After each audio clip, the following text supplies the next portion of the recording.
Assalamualaikum warahmatullahi wabarakatuh.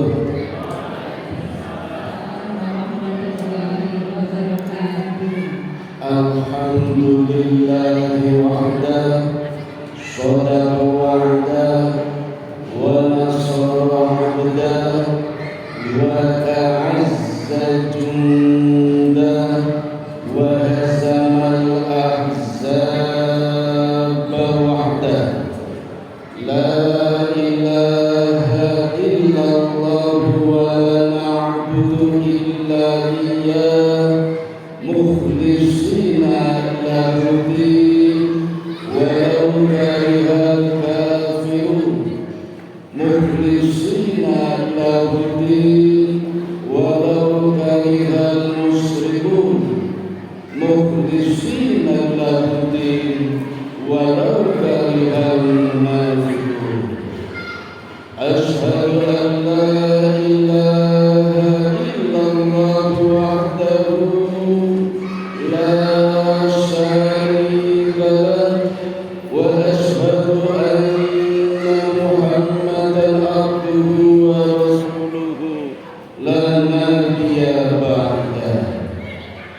Syukur alhamdulillah, monggo Bapak Ibu saudara-saudara adik-adik sekalian, kita panjatkan kehadirat Allah Subhanahu wa taala yang senantiasa melimpahkan rahmat, taufik, hidayah, inayah dan berbagai kenikmatan kepada kita sekalian.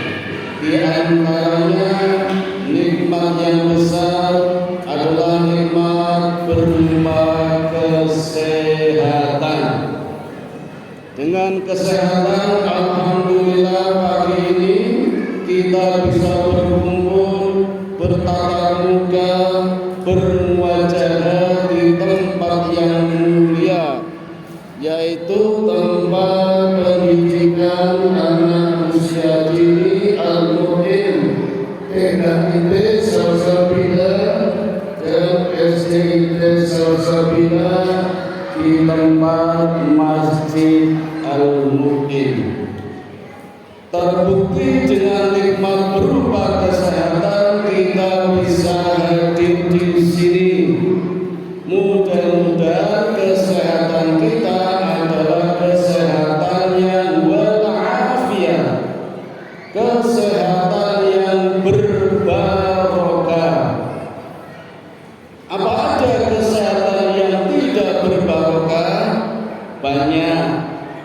Orang yang sehat, kuat, gagah, perkasa, tetapi tidak bisa menggunakan kesehatannya untuk kebaikan, malah digunakannya untuk maksiat, foya-foya, berbuat lawi dan berbuat hal-hal yang negatif lainnya.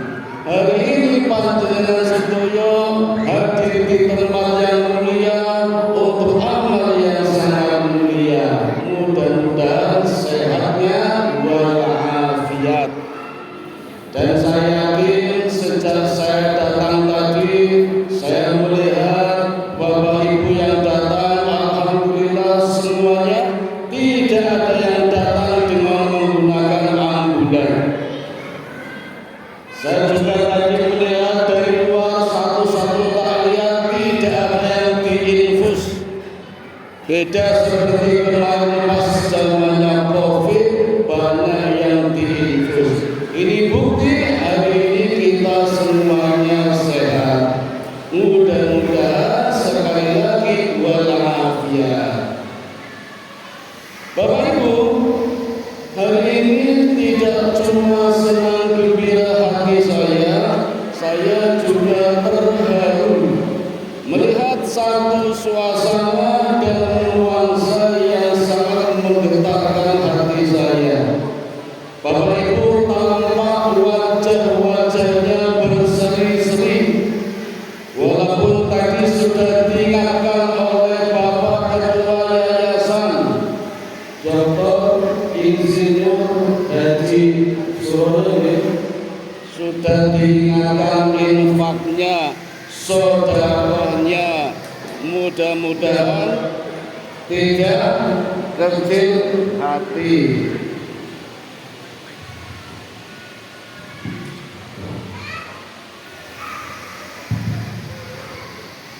Lanjut ke Bapak Ibu.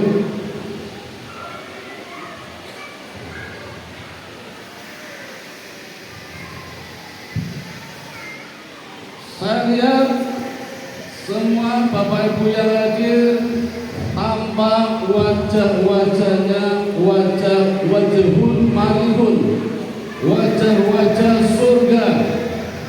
Mudah-mudahan benar-benar surga, karena kita telah menyelesaikan satu amalan yang sangat besar, satu momen yang sangat besar, yaitu bulan Ramadan.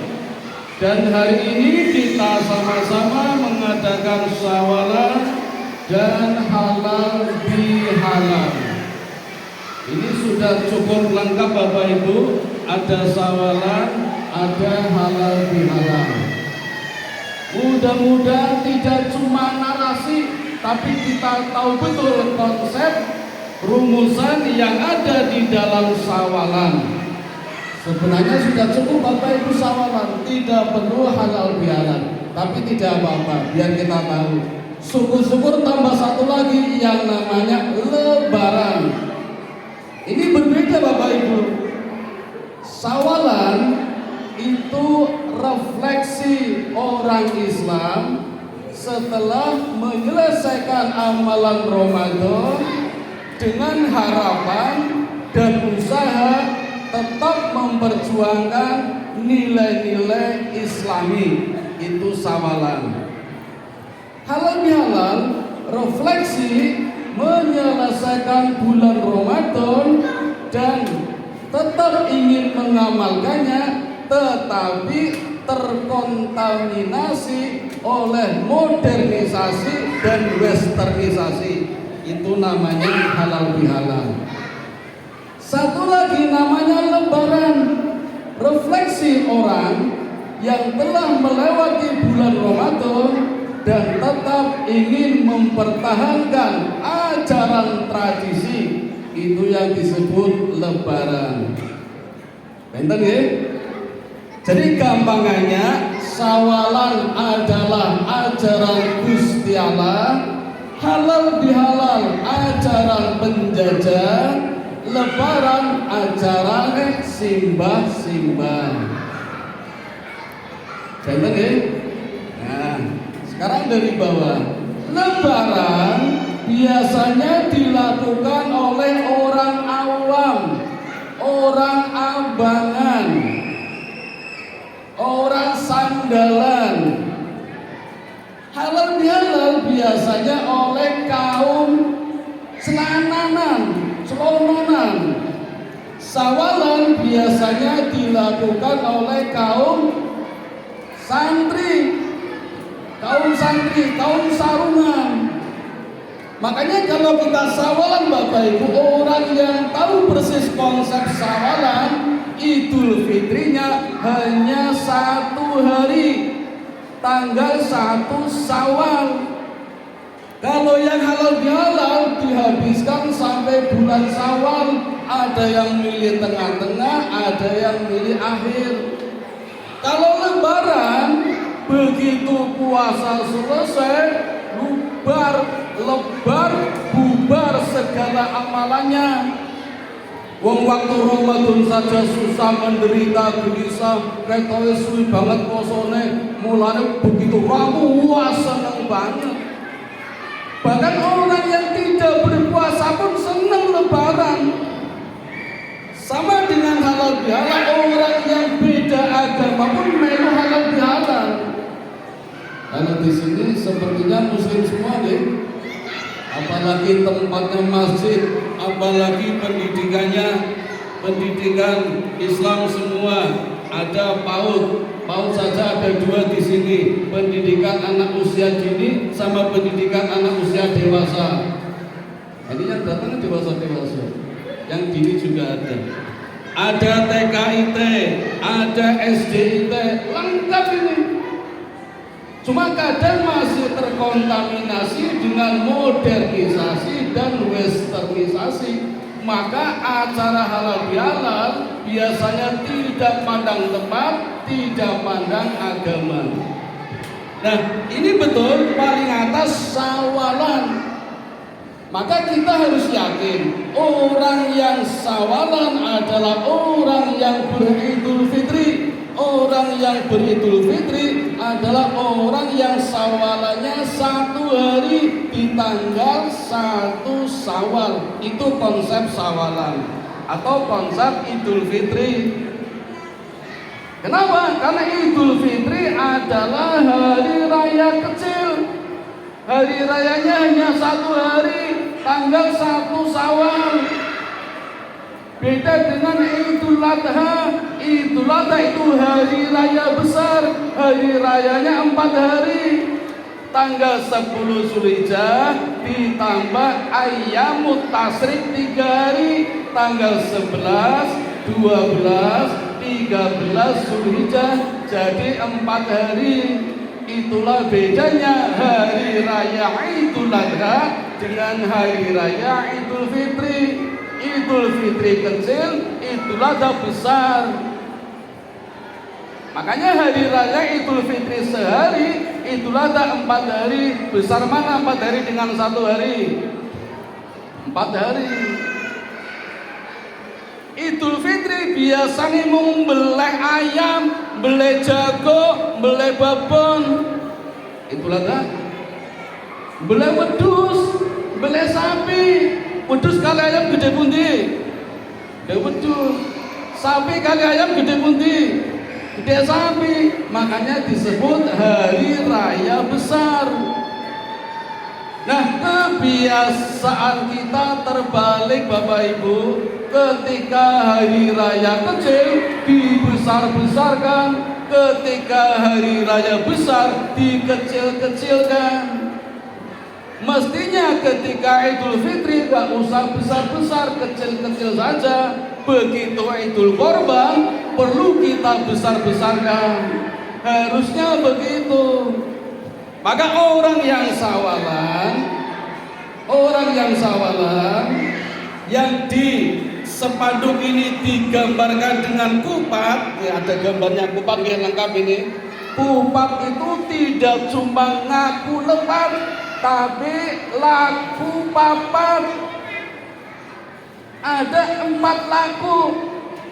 Ada 4 laku yang harus kita lakukan. Ada 4 namanya kupat, laku, papat. Dan laku papat ini dapat diselesaikan dalam 1 hari, yaitu tanggal 1 Syawal. Kalau kupat ngaku lepat sudah biasa. Ya, sekarang yang laku papat, apa saja yang bisa dilakukan dalam 1 hari? 1. Takbiran. 2. Zakat. 3. Sholat Idul Fitri. 4. Silaturahmi. Ini bisa 1 hari Bapak Ibu. Begitu Ramadan selesai, puasa terakhir, kemudian berbuka, takbiran. Takbiran yang kita lakukan ternyata berbeda dengan Rasul. Di zaman Rasul nggak ada takbiran di jalan-jalan, pakai pawai keliling, tangan kanan megang obor, tangan kiri megang petasan, jedor sambil takbiran. Mana khusyuk? Gak ada takbiran dengan mercon terus khusyuk. Ngapunten, itu tidak diajarkan oleh Nabi. Apalagi mengganggu pengguna jalan lain, dalane dadi macet. Sing takbiran urung karuan muni kabeh, kadang mun caci-cilik, sing nganter malah do ngobrol karo weanan. Mana khusyuk? Tapi saya juga heran Bapak Ibu, kenapa ya pemerintah kadang malah membuat lomba takbiran, mengkosi menang entok mio. Wah, ini kalau kita coba sejajarkan dengan adzan, lebih wajib mana Bapak Ibu? Saya herannya kenapa adzan mulai dilarang pakai speaker, katanya mengganggu. Nah ini takbiran malah dilombakan. Maka Bapak Ibu, kita usahakan tahun depan takbirannya tidak seperti ini terus. Satu. Yang kedua, zakat, baik zakat fitrah maupun zakat mal.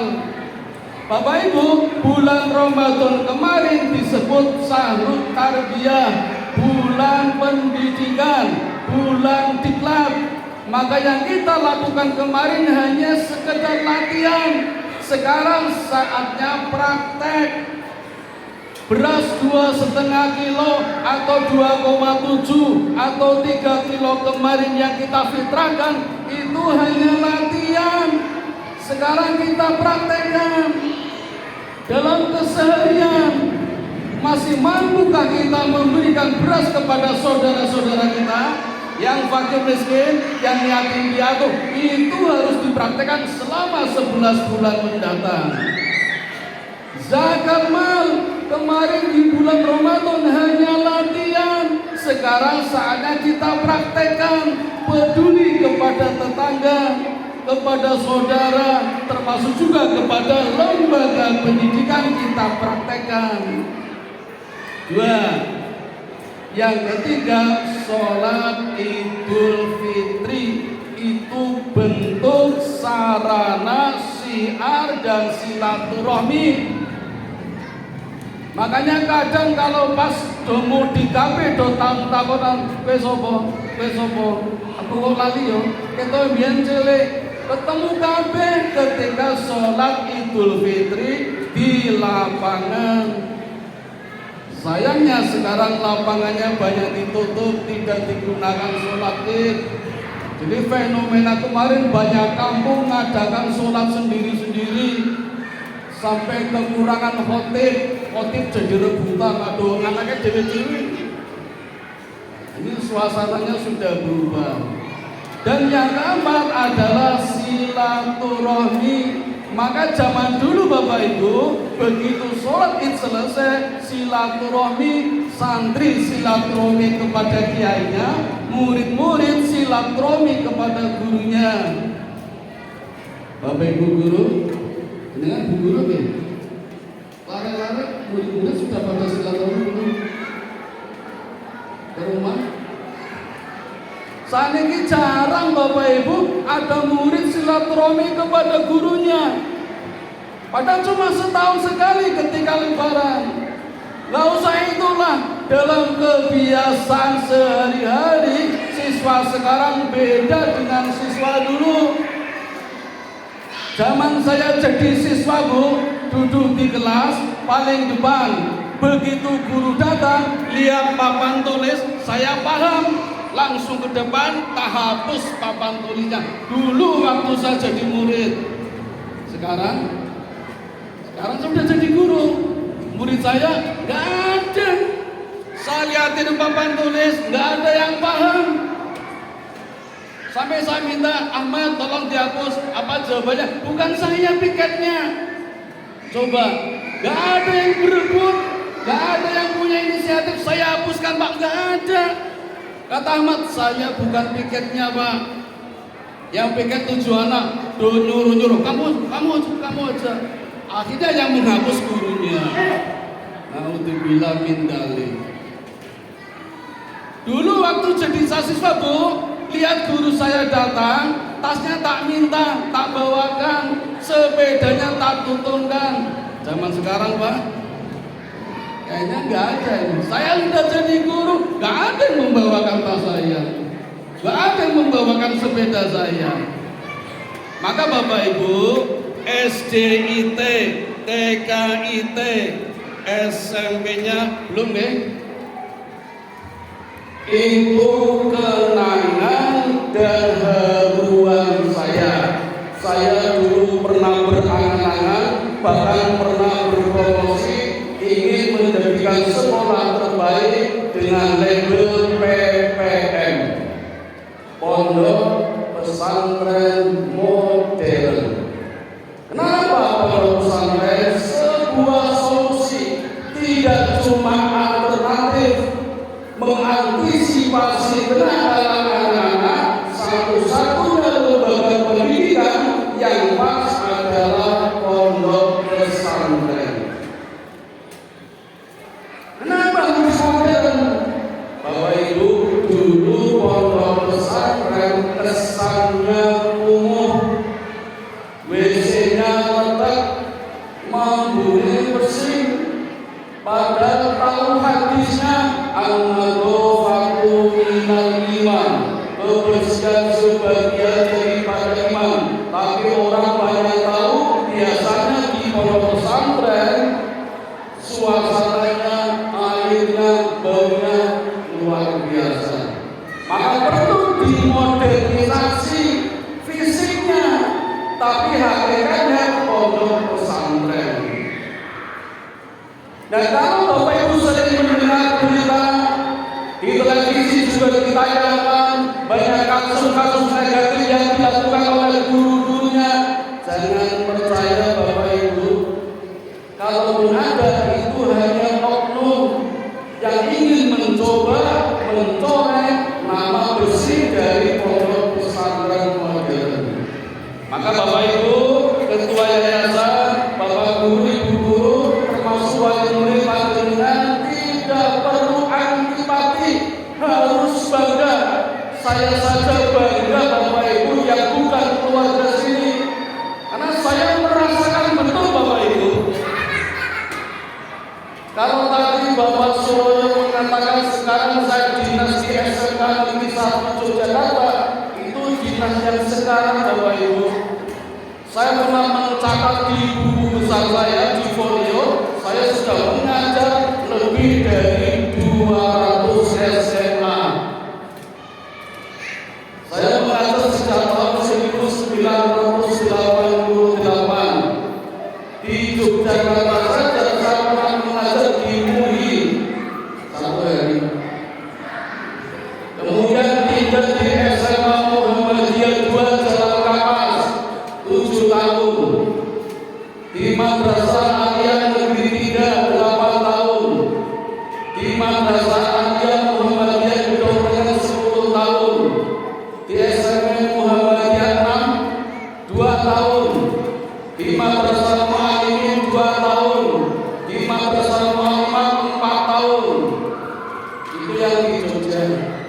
Nah, sekarang di SMK Negeri 1, belum yang di luar Jogja, yang di luar kota, yang di Kalimantan, itu Bapak Ibu menjadikan pelajaran bagi saya. Dan sekarang saya simpulkan, ternyata lembaga pendidikan yang terbaik adalah PPN, Pondok Pesantren Modern. Kenapa? Karena membangun peradaban, membangun akhlakul karimah, itu yang kita harapkan.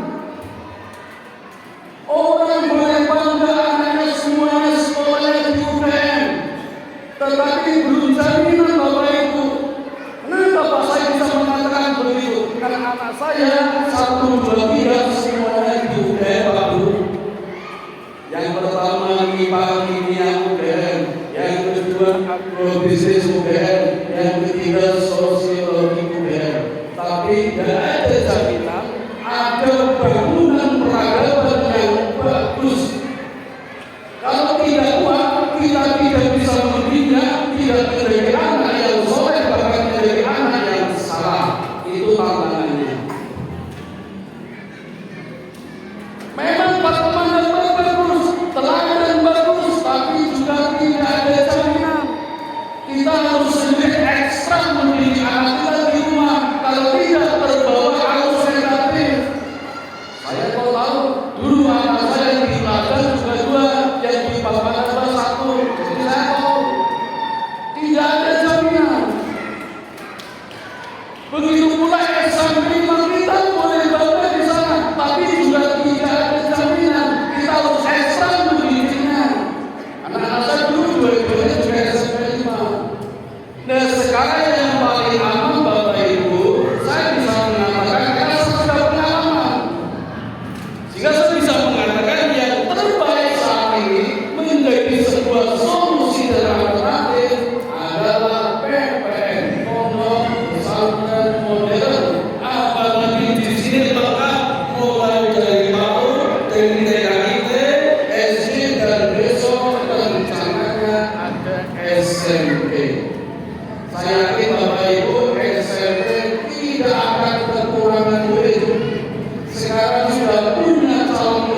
minimal 2 mobil. Dari mana? Dari SD kitanya. Kan SD-nya jumlahnya 348. Yang kelas 6 2 mobil. Besok lulus langsung diterima di SMP-nya sudah ada 2 mobil. Yang SD tidak mungkin kekurangan murid karena dari TK-nya dari 100 siswa atau 2 mobil yang TK besar pasti masuk ke SD-nya. Kenapa harus berlanjut? Kenapa harus berkesinambungan? Biar pembangunan pendidikan tetap berlanjut. Kalau putra-putri dengan TK keluar pindah dari SD sini, kalau putra-putri dengan dari SD pindah ke SD lain, nanti tidak terbentuk berubah lagi. Apalagi yang SMP luar biasa Bapak Ibu, programnya yang tadi disampaikan oleh Bapak-bapak ketua yayasan, 2 program unggulan besar yaitu Tamfid sama konservasi bahasa Arab. Ini yang jalan Bapak Ibu. Sekedar contoh nih untuk pelajaran buat kita saja. Saya punya gambaran Bapak Ibu kalau nanti putra putri jenengan sudah duduk di SMP kita sini, Tamfid, Qurannya hafal, konversasi bahasa Arab jadi kita kirim setiap bulan Ramadan santriwatinya dari dakwah ke desa-desa, santriwannya dakwah ke Timur Tengah, ke negara tetangga. Luar biasa Bapak Ibu. Itu program bersama. Tapi semuanya Bapak Ibu tidak gratis. Kalau tadi ini, jangankan PPN ini yang negeri-negeri saja Bapak Ibu tidak gratis. Nggak ada sekolah gratis. Cuma yang bayar siapa? Nah dulu yang bayar pemerintah. Sekarang pemerintah jelas bagi kamu bagi ribut. Dana bos sudah dikurangi. Jaga-jaga kalau nanti dana bos dihapuskan. Dan kalau dihapuskan maka tidak bisa berjalan. Kegiatan yang banyak, program yang besar akan terhenti. Saya tidak mengatakan ini Bapak Ibu mundur, saya mengatakan insya Allah Bapak Ibu duduk di sini semuanya ridho dan ikhlas. Tapi nanti yang panjenengan rugi karena ini amal yang terbesar, amal yang selalu mengalir pahalanya tidak cuma di bulan Ramadan saja. Coba kita lihat. Saya tertarik dengan ayat yang dibacakan ayat siapa tadi? Membacakan salah satu ayat yang ada di dalam surat Al-Baqarah, ayat yang ke-21. A'udzubillahi minasyaitonir rajim. Ya ayyuhan nasu u'budu rabbakumul ladzi khalaqakum wal ladzina min qablikum la'allakum tattaqun. Wahai manusia, ini tidak cuma orang beriman, tidak cuma orang Islam, semuanya mestinya membaca ayat ini. Cuma tidak ada yang menyampaikan. Saya saja kalau menyampaikan ayat ini Bapak Ibu di kelas, ada murid saya yang Katolik, yang Kristen, Protestan, Hindu, Buddha, mereka ada gini. Mereka mesti protes Pak, bukan pengajian Pak. Yuk sekarang awali, kamu boleh menyampaikan Injilnya tidak apa-apa.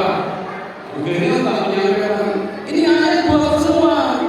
Jadi mestinya kalian bisa ngomong sama anak murid kita. Mestinya ini buat kalian. Wahai manusia, ya ayyuhan nasu u'budu rabbakum, sembahlah Tuhanmu yang telah menciptakan kamu semua, bahkan menciptakan orang-orang sebelum kita untuk menjadi takwa. Ini ayat yang paling dasar Bapak Ibu. Untuk menjadi takwa cukup menyembah Allah yang telah menjadikan bumi sebagai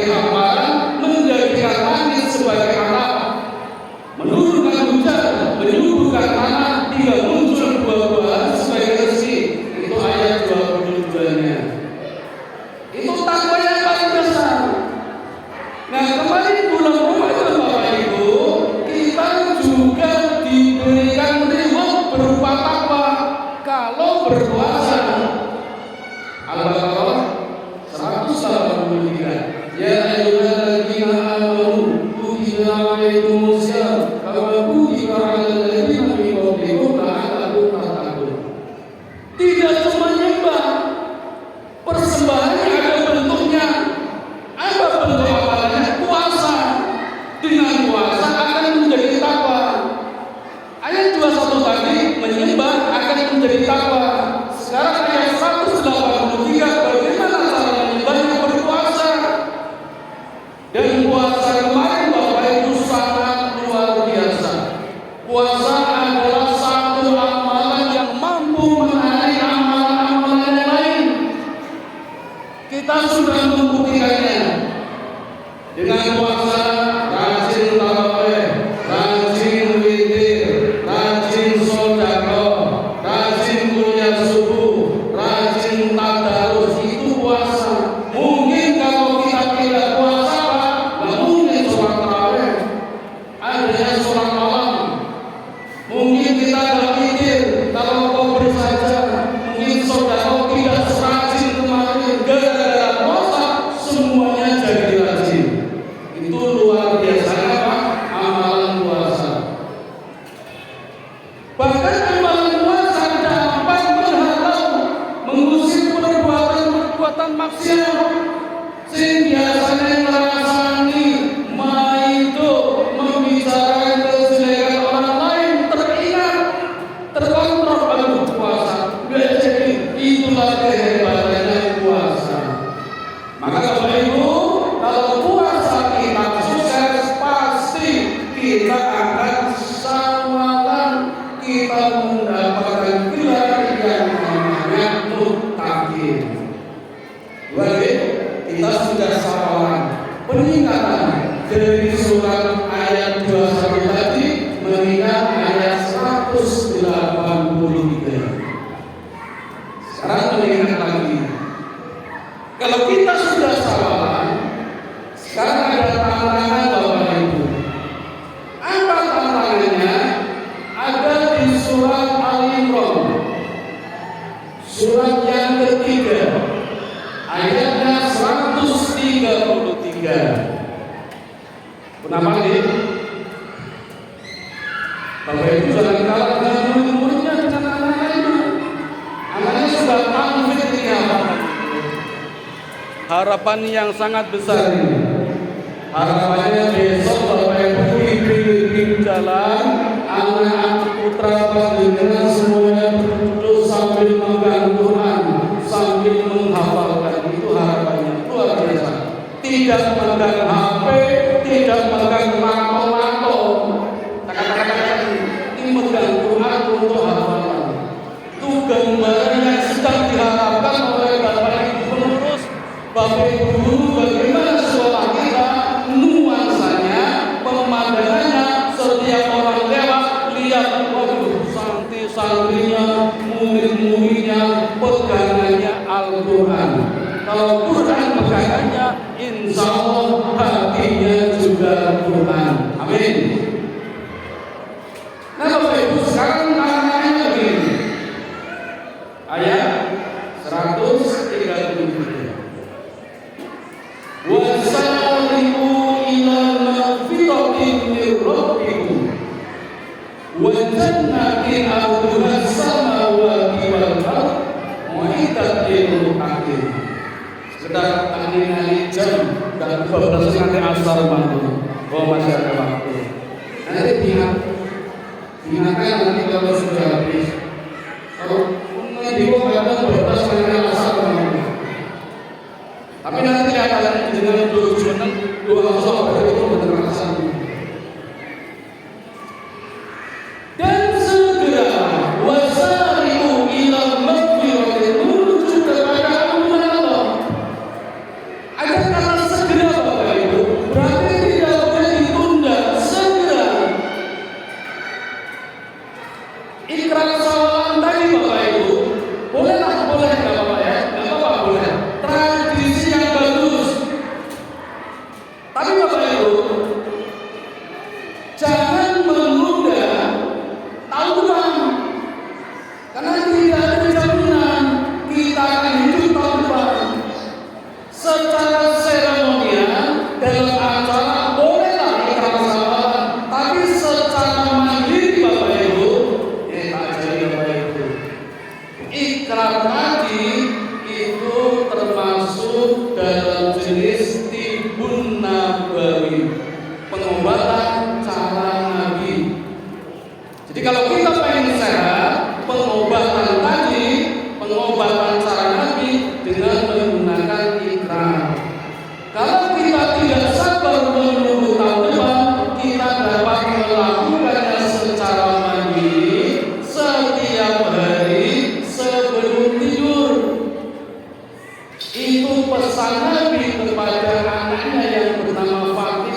Kalau bapak-bapak saya yakin sudah hafal, karena setiap khutbah Jumat di khutbah yang kedua khotib selalu membacakannya.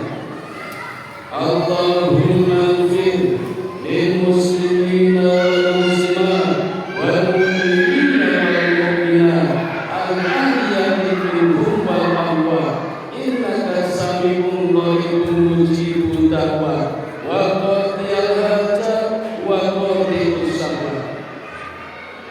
Ibu-ibu yang belum hafal cukup pakai bahasa Indonesia. Setelah berdoa bismillah Allahumma ahya wa bismillah amut ditambahi ya Allah ampunilah dosa-dosaku, dosa orang-orang beriman, dosa orang-orang Islam, dosa saudara-saudaraku, dosa teman-temanku, baik yang aku kenal maupun yang tidak, baik yang masih hidup maupun yang sudah meninggal. Bapak Ibu, kalau kita mempraktekkan ini, pasti dosa-dosa kita pun sudah dimaafkan oleh orang lain. Maka bangun tidur pas doanya alhamdulillahilladzi ahyana ba'dama amatana wa ilaihin nusyur. Segala puji bagi Allah yang telah menghidupkan kita kembali dan masih memberikan kesempatan kepada kita kembali untuk hidup lebih baik. Apa itu hidup lebih baik? Hidup tanpa dosa. Kenapa tanpa dosa? Sudah dimaafkan oleh orang lain. Ini dilakukan setiap hari sebelum tidur. Bangun tidur, kita sudah tidak punya dosa. Maka kita tidak perlu menunggu tahun depan, kita sudah bersih hati kita. Nanti Bapak Ibu, dan maka nasihat-nasihat seperti ini perlu kita amalkan. Kalau kita terlalu jauh dengan Rasulullah, bolehlah kita belajar dari para alim ulama, dari Wali Songo misalnya. Apa betul Wali Songo? Wali Songo. Sambil satu misalnya Sunan Giri. Sunan Giri mengajarkan kepada kita dengan satu tembang yang menarik.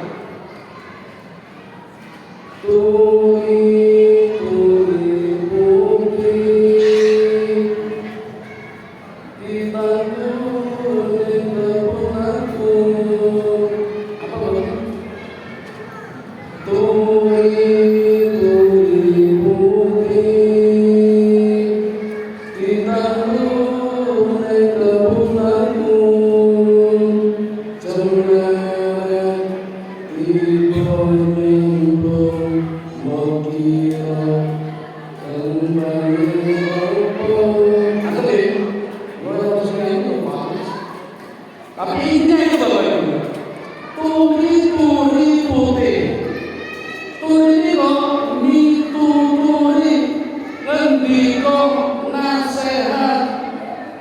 Kenapa putih? Ayo lah nggak ada turi merah, apalagi turi batik. Turi ya putih.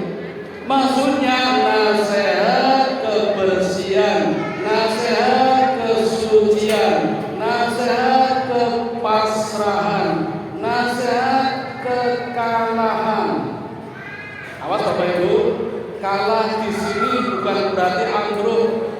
Kalah itu bahasa Jawanya ngalah. Ngalah itu bukan berarti takut terus ya udah boten. Ngalah itu marah Gusti Allah. Jadi ngalah. Allah ngaten Bapak Ibu. Jadi kita kembali kepada Allah.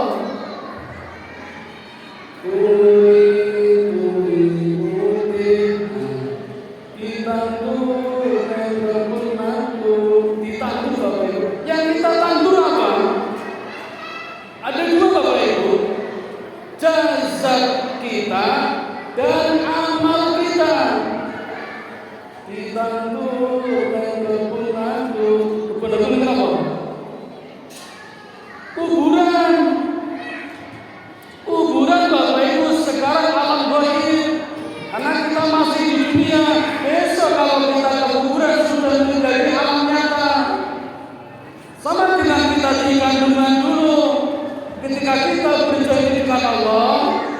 ada bayat. Allah cerita ada alam dunia. Bagi kita ketika di kandungan, dunia adalah alam gaib. Sekarang menjadi alam nyata. Dan sekarang dikabarkan alam berikutnya adalah alam kubur.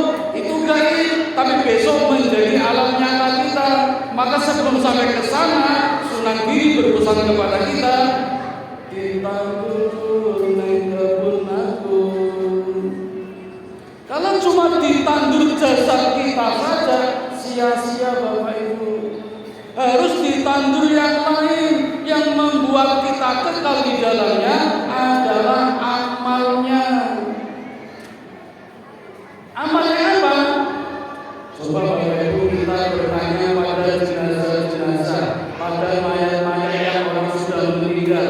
Janji-janji mereka apa?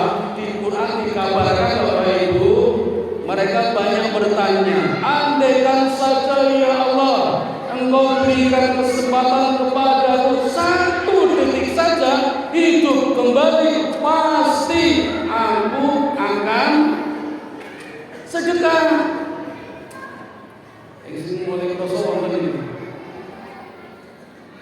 Kenapa mereka tidak mengatakan aku akan rajin sholat, aku akan rajin tadarus, aku akan rajin berpuasa? Tidak. Yang dikatakan oleh para mayat ketika minta hidup lagi, berjanji akan sedekah.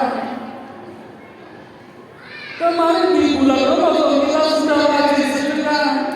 Nah sekarang saatnya mempraktekkan, terlibat langsung dalam kegiatan sedekah dan sejenisnya. Karena sedekah terlalu gampang Bapak Ibu, terlalu mudah, kurang tantangan. Orang miskin saja bisa sedekah, tidak punya apa-apa bisa sedekah. Makanya sedekah hukumnya wajib.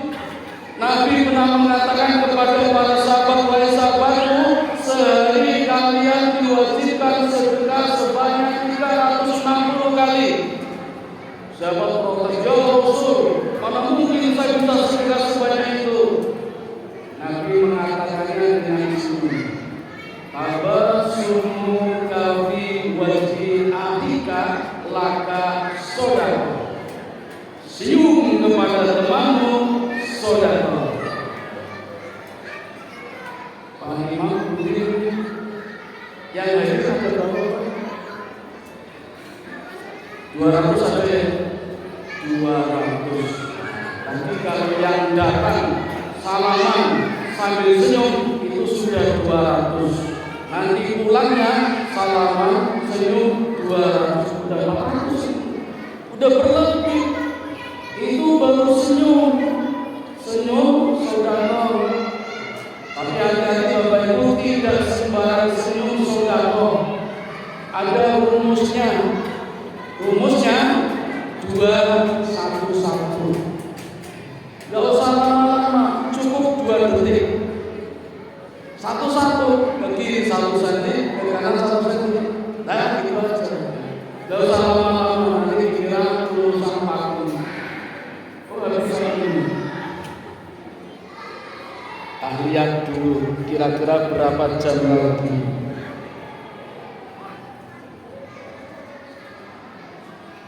Wah, tinggal 10 menit ya.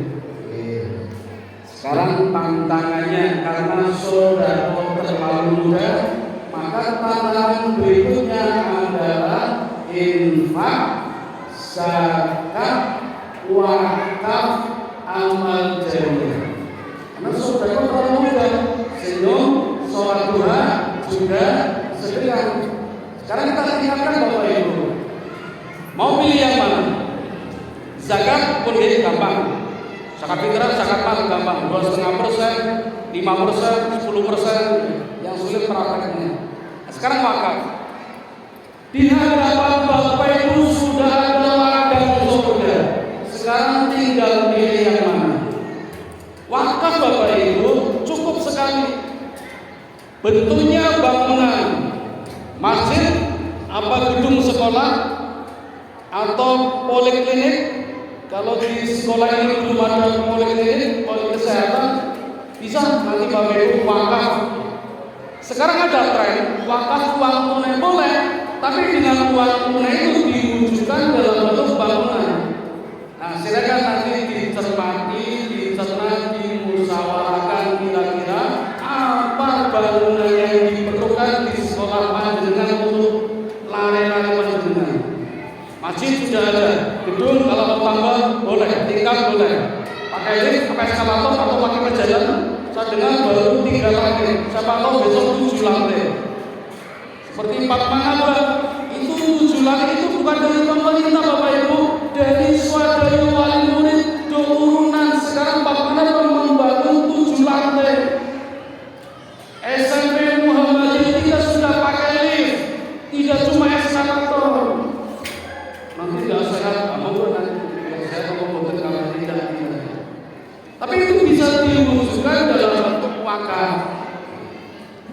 Sekarang amal jariah, Bapak Ibu, ketika anak Adam kita semua meninggal akan putus amalnya kecuali 3 perkara: ilmu yang bermanfaat, anak yang soleh, amal jariah. Insya Allah putra putri jenengan akan menjadi anak yang soleh, ilmunya bermanfaat, asal yang ketiga amal jariah.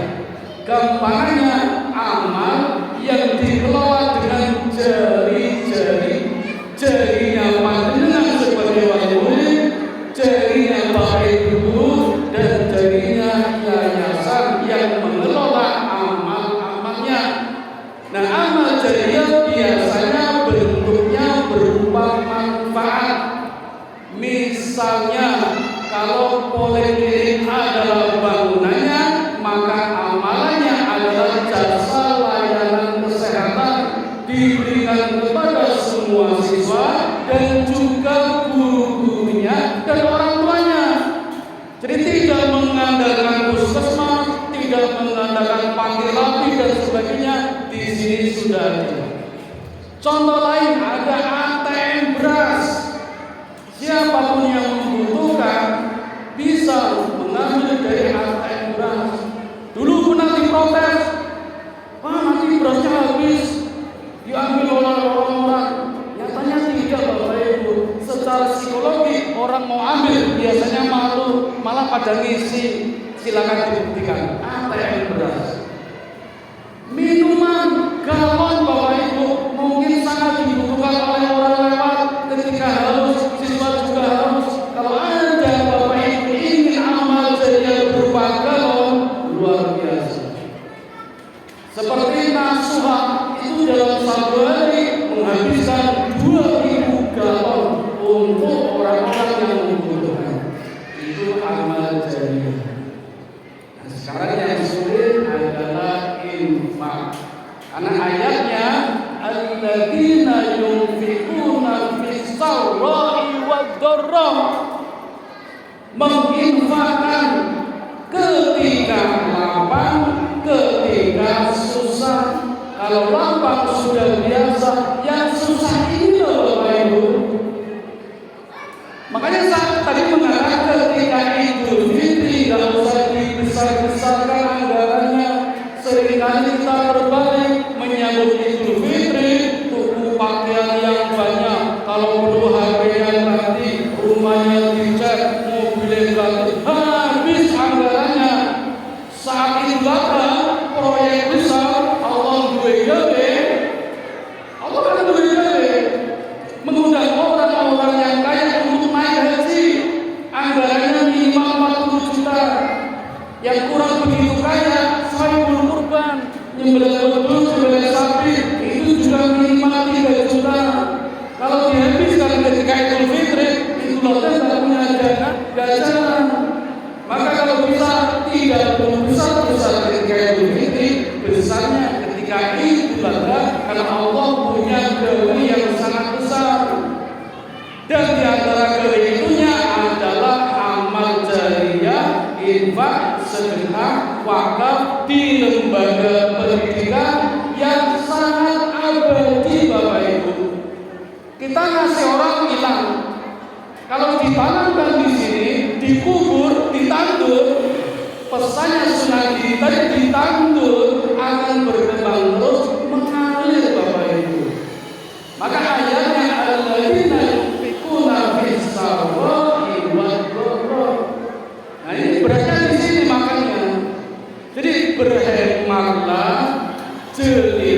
ketika infak. Jangan sampai kita berinfak, infaknya sia-sia. Salurkan yang benar agar bermanfaat. Nah, sekarang yang paling berat Bapak Ibu. Ini yang paling berat ini. Surat Al-Imran. Lam tanalul birra hatta tunfiqu mimma tuhibbun. Nah, ini belum dinamakan kebaikan kalau kita belum berinfak. Apa yang kita senangi? Nah, ini sulit. Walaupun hanya sebagian, tapi ayat ini menganjurkan kepada kita infak yang kita senangi. Seringkali kita infak yang tidak kita senangi, kita nggak suka. Nah, tantangannya di sini. Maka dulu para sahabat berlomba-lomba. Umar bin Khattab itu yang paling betul karena sering kalah dengan Abu Bakar As-Siddiq. Belum bisa mengungguli. Abu Bakar As-Siddiq selalu terdepan, selalu terbanyak, selalu apa yang dicintainya diinfakkan kepada Rasulullah untuk perkembangan agama Islam ketika itu. Nah, ini yang diharapkan.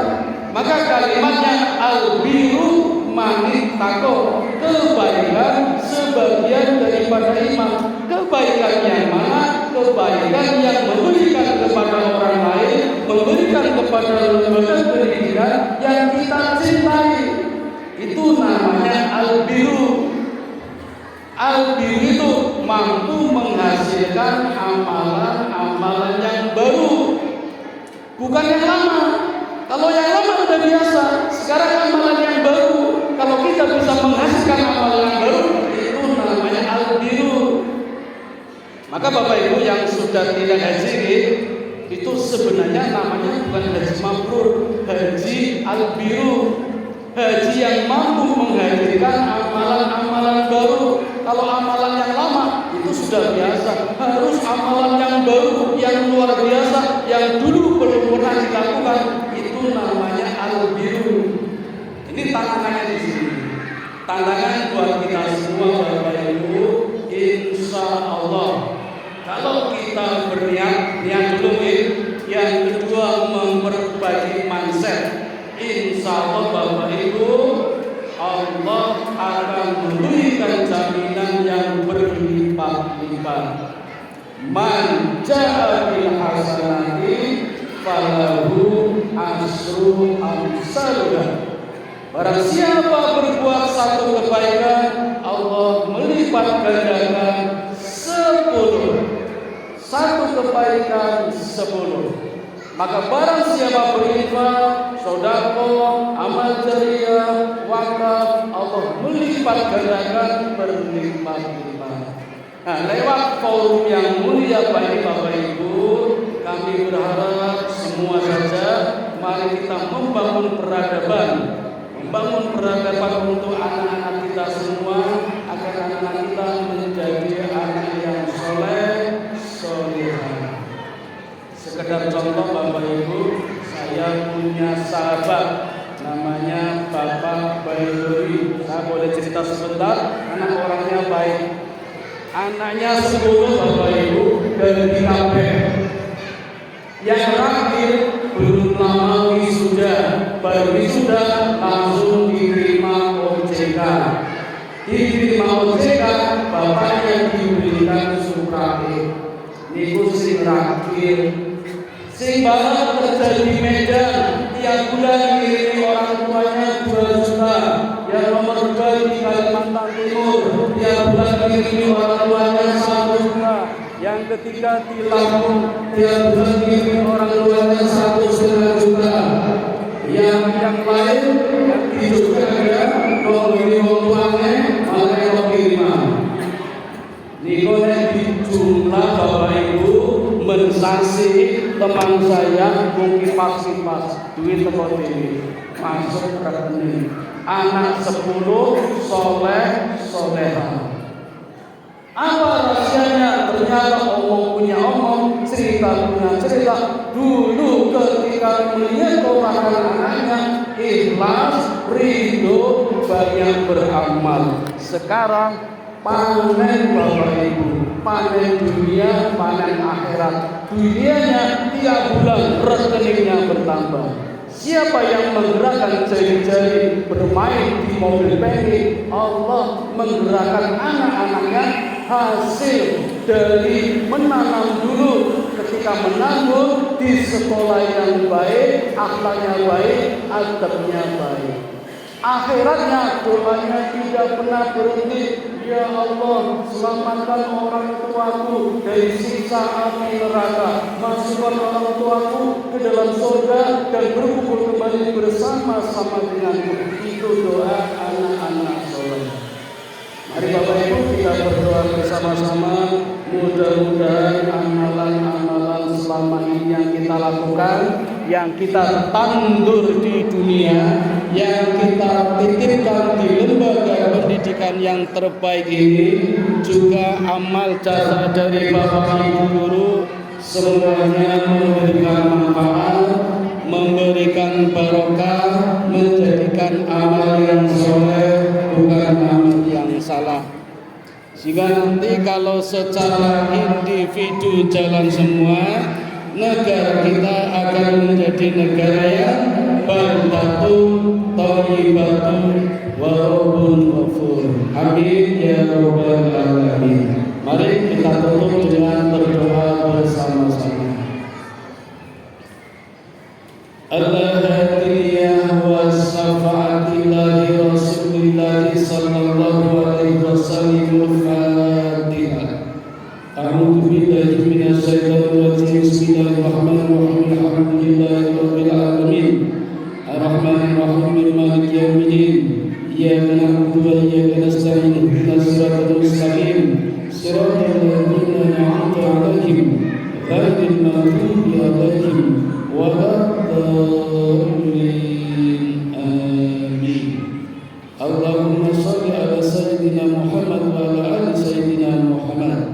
Allahumma ighfir lil muslimina wal muslimat wal mu'minina wal mu'minat al ahya'i minhum wal amwat. Innaka sami'un qaribun mujibud da'wat wa qadiyal hajat wa qadiyus syahwat. Allahumma inni as'aluka ilman nafi'a wa rizqan thayyiban wa amalan mutaqabbalan. Allahumma inni as'aluka al-huda wa tuqa wal afafa wal ghina. Allahumma ij'alni syakura waj'alni sabura waj'alni fi 'ainin saghira wa fi a'yunin nasi kabira. Rabbana zalamna anfusana wa in lam taghfir lana wa tarhamna lanakunanna minal khasirin. Rabbana la tuzigh qulubana ba'da idh hadaytana wa hab lana min ladunka rahmah innaka antal wahhab. Rabbana atina fid dunya hasanah wa fil akhirati hasanah wa qina adzabannar. Wa sallallahu ala sayyidina Muhammadin wa ala alihi wa sahbihi ajma'in. Subhana rabbika rabbil izzati amma yasifun wa salamun alal mursalin walhamdulillahi rabbil alamin. Assalamualaikum warahmatullahi wabarakatuh.